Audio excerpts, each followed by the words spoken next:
Making dinner takes a lot of work. It's not necessarily something that I love doing. As a matter of fact, I pretty much don't like doing it at all. When it's only just 1 or 2 people that you're making the dinner for, it makes the chore significantly harder. Because the motivation to do it is it's lessened for each person that is not eating the meal. Hi, I'm Amy, and on A Lolly Life, we talk about life skills so that you can be all like, oh, well, that was easy.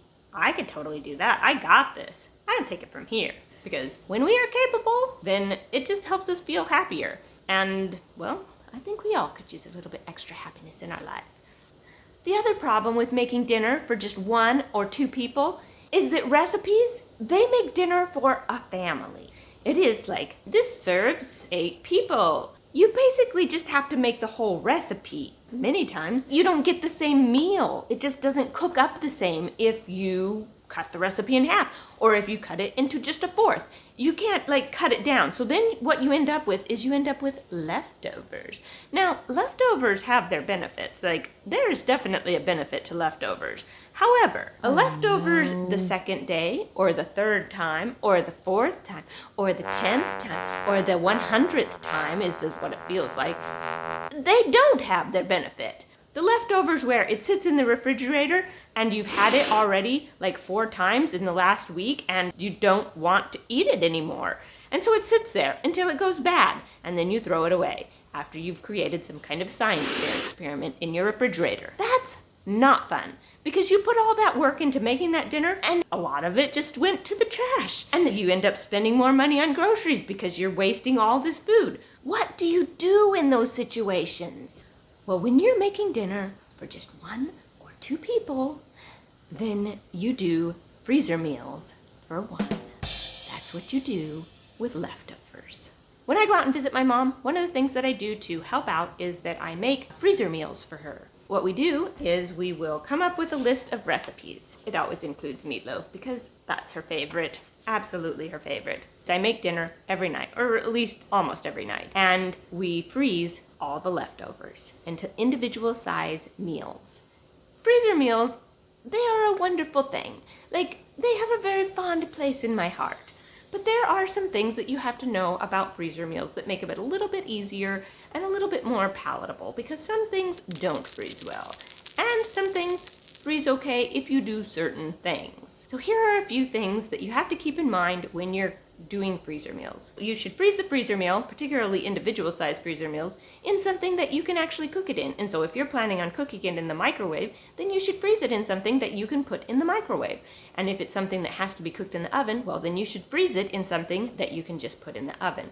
Now, there are some cases where you might freeze it in a zipper baggie and then take it out of the zipper baggie and then put it into a container and heat it up that way. But for a situation like where I'm making freezer meals for my mom, it would be too difficult for her to be able to take that out of the baggie, get it into something, and then heat it up. That's something to think about when you're making a freezer meal. What are you going to freeze it in? Are you able to freeze it in something that you can heat it up in? Because if you can freeze it in something that you can heat it back up in, then that just makes it that much easier to use the freezer meal. Another thing that you need to think about when it comes to the container and freezer meals is that some things don't heat up well in plastic. A lot of things don't heat up well in plastic. But anything that has a tomato base probably will not heat up super well in plastic. And the reason why is that tomato base, the acid in it, will etch itself into the plastic, and then you've ruined your container. I would recommend that if you are planning on making a freezer meal where there is some kind of a tomato base in the meal, that you think of heating it up in a different container than a plastic container. Another thing that you have to keep in mind when it comes to freezer meals is that if you have noodles or that kind of thing in your meal, they will get soggier as time goes on. And so something that is al dente and perfect, when you eat it the first time, if you put it in the freezer and then you heat it up again, the noodles are going to be a little bit soggier. Again, if the noodles were al dente and perfect, the little bit soggier probably isn't going to matter for the freezer meal. However, if you really overcook your noodles and then you make a freezer meal out of it, your noodles might very well be mush by the time that you heat them up again. I would recommend when you have noodles for a freezer meal that you definitely leave them very al dente. Al dente means that you've cooked your noodles until it's soft, but it still has some chew to it. It's not like this soggy mess. There are times where I will make the freezer meal, and if there was noodles or something like that to be added, I will actually freeze the meal without the noodles and add the noodles fresh when I heat it up. But that doesn't work as well for individual sized freezer meals. And so the noodles and the way that the noodles are when you heat them back up is a little bit different. This also holds true for things like, well, say mashed potatoes. With my mom and her freezer meals, a lot of times I will freeze really the freezer meal, not just like the main dish. And so I will put like a pat of mashed potatoes with a piece of meatloaf on it and, a little bit of sauce. And then onto the side there, maybe have a little scoop of vegetables or something like that. So it's an actual meal because that's the way she uses them. But those mashed potatoes, when you heat them back up, they will be drier. I make the mashed potatoes ever so slightly runny so that when they're heated back up, they're not terrible. Extra hard mashed potatoes are they're extra hard, and mashed potatoes aren't supposed to be extra hard. So it's just not a good thing. That's something to keep in mind when it comes to your freezer meals because they just need a little bit more liquid.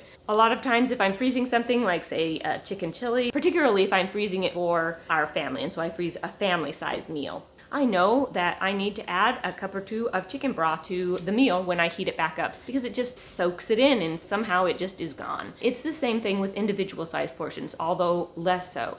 And so you'll want to make the portions just a tiny bit runnier than you might normally make them so that they freeze well and so that when you heat them up, they're not all dry and weird, and because nobody likes dry, weird, and crumbly kind of foods. Well, unless it's supposed to be dry, weird, and crumbly, and then maybe you would like it. But generally speaking, food, when you freeze it and then reheat it, it will be slightly drier, and so you might need to add a little extra and make it a little extra saucy or make it just a little extra runny, something like that, so that when you heat it back up, that it heats back up nicely. Normally, something like macaroni and cheese doesn't necessarily freeze super well. However, I have found that I can freeze individual sized portions of macaroni and cheese for my mom. And the things that I do to make that work just a little bit better is I make sure that the noodles are al dente, they're not overcooked, and I make sure that the cheese sauce is just a little bit runnier than I might normally make it, and I make sure that there's plenty of it. Like, don't be stingy with your cheese sauce. I actually will make the macaroni and cheese and then I add a tiny extra scoop of the cheese sauce on top just to make sure that there's plenty of cheese sauce so that it doesn't come out dry and weird. Something that does not necessarily freeze super well is milk-based products. You can freeze cheese pretty well, but if it has a sauce and it's a milk-based sauce, sometimes that doesn't freeze super well. It doesn't reheat as well.